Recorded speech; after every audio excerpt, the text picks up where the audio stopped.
Hello and welcome to the MAC weather page for this Wednesday, September 30th, the last day of the month. We'll turn the page to October with cooler weather. We got sunshine over the next few days, but with strong winds, it's not going to feel that warm with temperatures only in the mid 50s to low 60s most of the time, upper 50s to around 60. That wind will actually give us some wind chills in the upper 40s to low 50s, so it's going to be very cool out here over the next couple of days. And with those stronger winds, I think the chances of frost are looking less likely. Again, if we do go calm at night, then I think we'll see frost. But if we don't, then I think temperatures will hold around 40 or so. So we'll keep an eye on the wind speeds over the next couple of days.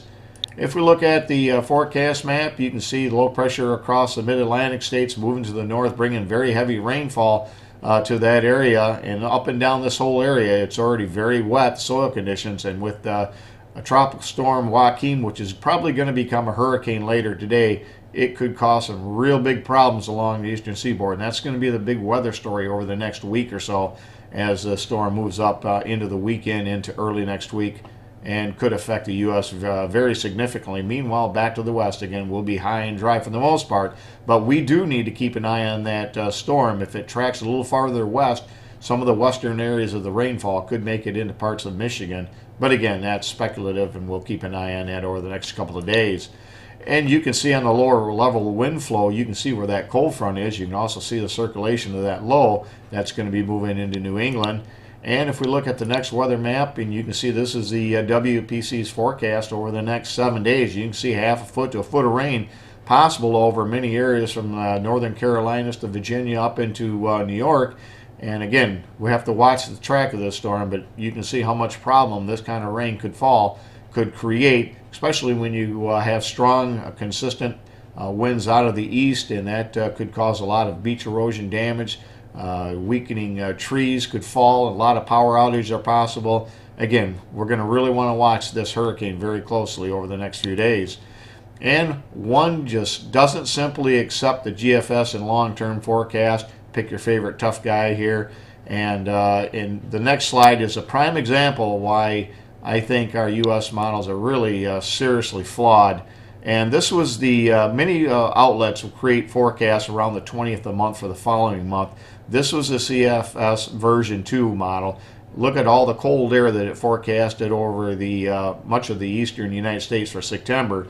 You remember back in July, we were also saying that we expected a very warm September all the way back then, as did many other outlets. And this is what actually happened. So you can see the GFS, the climate model, predicted very warm conditions across the west, very cold across our area, and it was almost the complete opposite of its forecast. And that's, to me, is unexcusable when you consider how much money we throw at our computer models. Hopefully they will be getting better with some of the upgrades, but this is atrocious.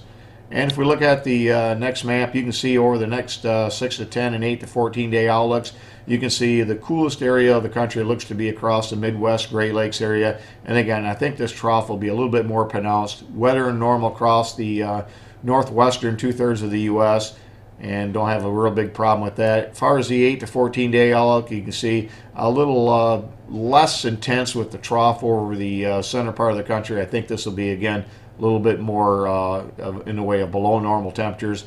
And the warmest conditions, like we've seen most of the summer, will be out west, and lots of moisture across much of the nations, it looks right now.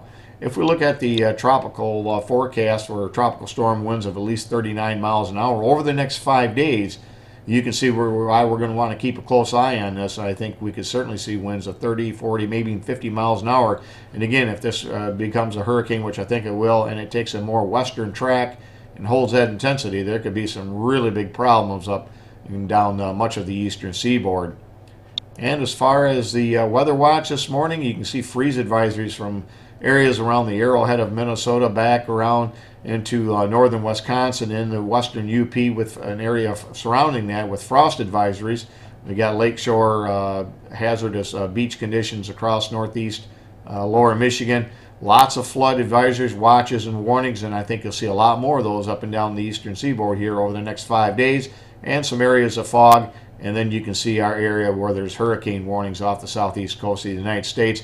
Again, we're going to really want to watch that storm. It will be the big weather maker here over the next 5 days. Thanks for stopping by and have a great day, and 73s to all.